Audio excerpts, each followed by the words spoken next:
Hello friends. Now today we are going to see the next topic from unit 6, that is triple integration. Okay. So before we start with the triple integration, these are some notation that we are going to need while solving the problems. So suppose if you have the integration is like this, so something that you have to note is if you look at the limits of z over here, they are in terms of x and y. So remember, the limits of z are in terms of xy, limits of y, if you have it as a priority, then it is in the terms of x and z, limits of x are in terms of y and z. Now here we are having the limits of z as a function of x and y. Then the second thing, here we are having the function of y that is in terms of x, and obviously the last limit that we are having, they are the limits of x. Okay. Now since we are having the limits of z in terms of x and y, we are going to integrate with respect to z first, then y, and then x, because the limits of x are constant, so we'll give x the last priority. Okay, so this is your thing, that this is the step that we are going to follow: z, then y, and then x we are going to do. Okay. Now while solving some problems on sphere, we need some uh, transformation. So these are the spherical polar coordinates which will help us to reduce the problem, and it will make the problem easy. Okay. So whenever we are having a sphere problem, and if you want to find out the for example volume of the whole sphere, okay, or some part of the half hemisphere, or in the first quadrant, then accordingly the values of r, theta and phi, we are going to find out the values.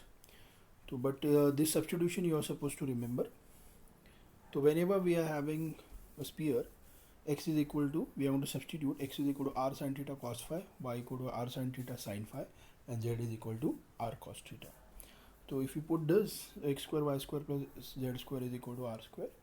One more thing, this is called as the Jacobian of x y z with respect to r theta phi is r square sin theta. This will help you over here for a transformation. So dx dy dz is equal to r square sin theta dr d theta d phi. Okay, so your integration in the polar coordinate will look like this. So your whole problem will be converted into r theta and phi. Okay, and the problem will be easy. Another thing, we have to find out, once you convert the problem in r theta phi, you have to find out the limits of r, theta and phi. Okay. So r is nothing but what? It is the radius of the sphere. So it will vary from 0 to whatever is the radius of the sphere is given to us. Theta, remember, theta is a vertical angle, and phi is nothing but the horizontal angle. Okay. So if you want to cover the whole sphere, complete sphere, then you are going to vary theta from 0 to pi. You are going we are going to replace theta from 0 to pi, phi from 0 to 2 pi. This whole thing you have to do, and r will vary from 0 to a, where a is the radius of the sphere. For a hemisphere, you will vary theta from 0 to pi by 2, theta phi from 0 to 2 pi again, and r is from 0 to a. If you want to find out only the positive octant of a sphere, then theta 0 to pi by 2, phi 0 to pi by 2, r is 0 to a. Okay. Try to visualize the thing, and accordingly we'll solve the problem. For ellipsoid, we are going to have x square upon a square plus y square upon b square plus z square upon c square is equal to 1, and we use the following substitution for it. So we'll go through that also, but very rarely we are going to have a problems on ellipsoid. Therefore, a cylindrical polar coordinates, again we are having this substitution. So please try to remember all this substitution. Okay. Now with the help of this substitution, we will try to solve some examples on the triple integration. Okay. And also we are going to study Dirichlet's theorem today. So if you look at this first problem, this is a very simple one. What we are having, your function is e raised to x plus y plus z, and if you look at the limits over here, this is in terms of xy, this is in terms of x, and these are the constant limits. So the first limits are nothing but the limits of z, then the second is limits of y, and the last is limit of x. Now since we are having the limits of z in terms of x and y, we are going to integrate with respect to z first. Now the integration of e raised to x plus y plus z is same as e raised to x plus y plus z with respect to z, and you are going to have the same thing. And since we have integrated with respect to z, we are going to put the limits of z over there. Okay, so it is same like double integration, only one more integral is there over here. And in place of z, we are going to put now 2x plus 2y for the upper limit, and for the lower limit we are going to put 0. So when you do it, so if you observe over here, when you put the lower limit, you are going to get e raised to x plus y plus 0, and for the upper limit you are going to get e raised to x plus y plus 2x plus 2y. Okay, after simplifying you are going to get this thing. Okay, it will be e raised to 3x plus 3y minus e raised to x plus y.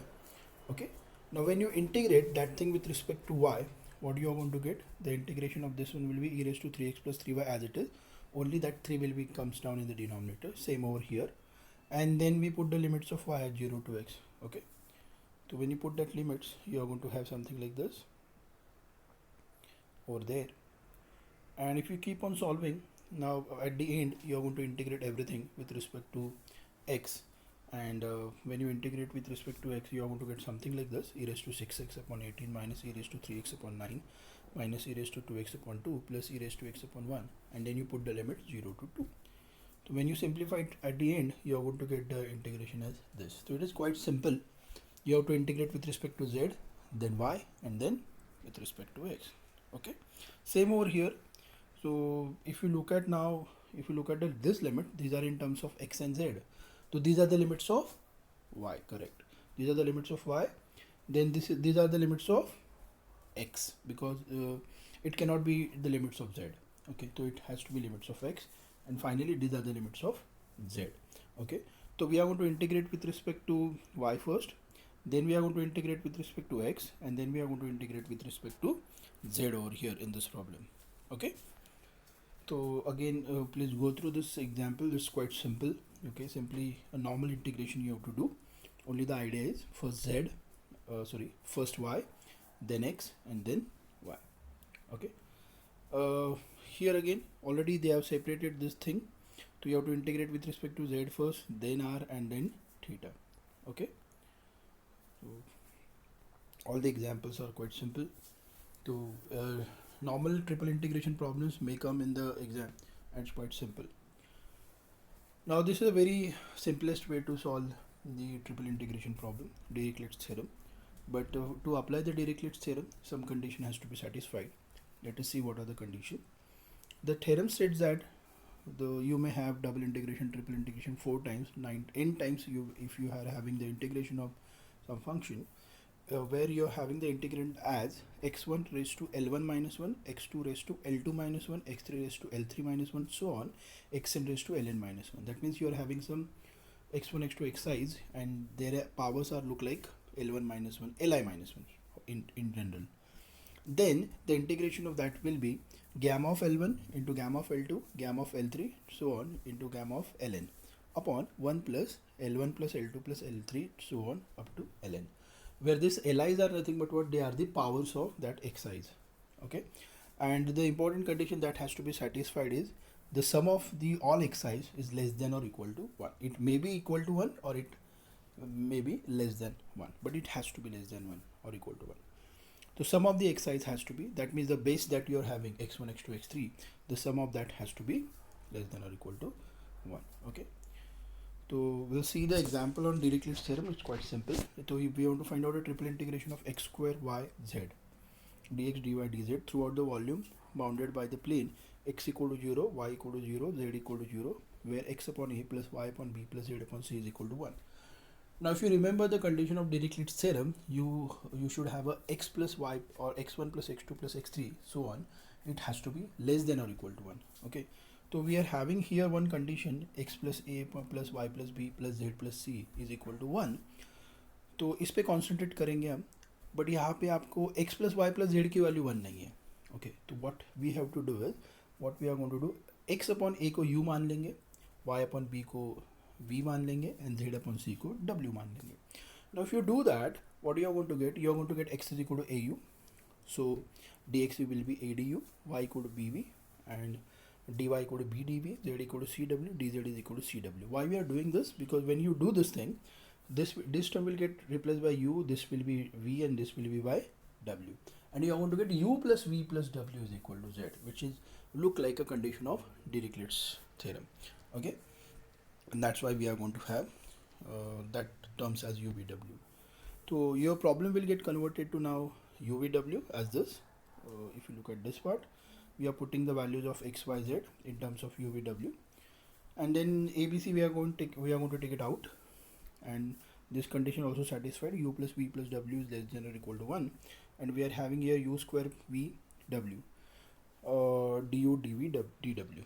Now this u square can be written as u raised to 3 minus 1, v raised to 1 can be written as v raised to 2 minus 1, and w can be written as w raised to 2 minus 1. So here your L1, L2 and L3 will be 3, 2 and 2 respectively. So by using the Dirichlet's theorem, what you are going to have, it will be this constant will be as it is, and then it is gamma L1, gamma L2, gamma L3 upon 1 plus L1 plus L2 plus L3.